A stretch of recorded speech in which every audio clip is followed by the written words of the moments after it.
1-июнь. Ырайымды даңазалаган ишеним. Мен Кудайдын ырайымын четке какпайм. Галатиялыктар 2-бөлүм 21-аят.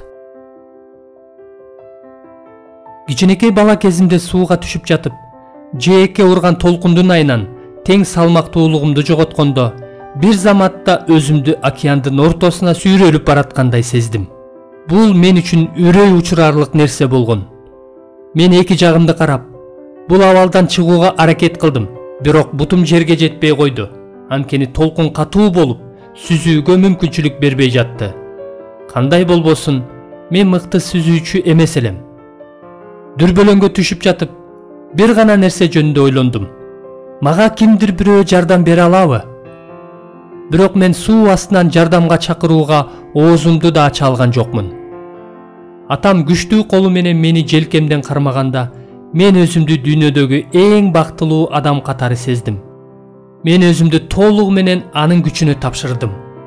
Анын эрки менен өйдө көтөрүлүп чыкканыма абдан сүйүндүм. Мен ага каршылык көрсөткөн жокмун.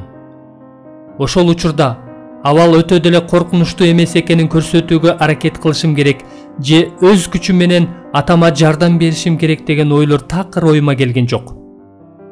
Ойлогонумдун баары, ооба, сиз мага керексиз. Рахмат сизге.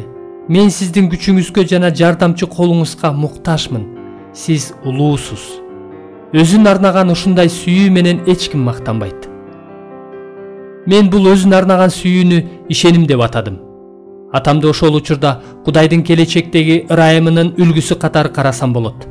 Мен буга суу астында аябай муктаж болуп чаңкап турганда ал өз күчүн көрсөттү. Мына ушуну ырайымды даңазалаган ишеним дейбиз. Машаякчы катары кантип жашаш керектиги жөнүндө ойлонгондо, эң биринчи бул жөнүндө Кудайдын ырайымын кантип четке каксам деп эмес, аны кантип даңазаласам болот деп ойлонушубуз керек. Паул Галатиялыктар 2-бөлүм 20-21 аяттарда бул суроого мындайча жооп берет. Мен машаяк менен кошо айкаш жыгачка кадалгам. Азыр мен жашап жаткан жокмун. Менин ичимде машаяк жашап жатат.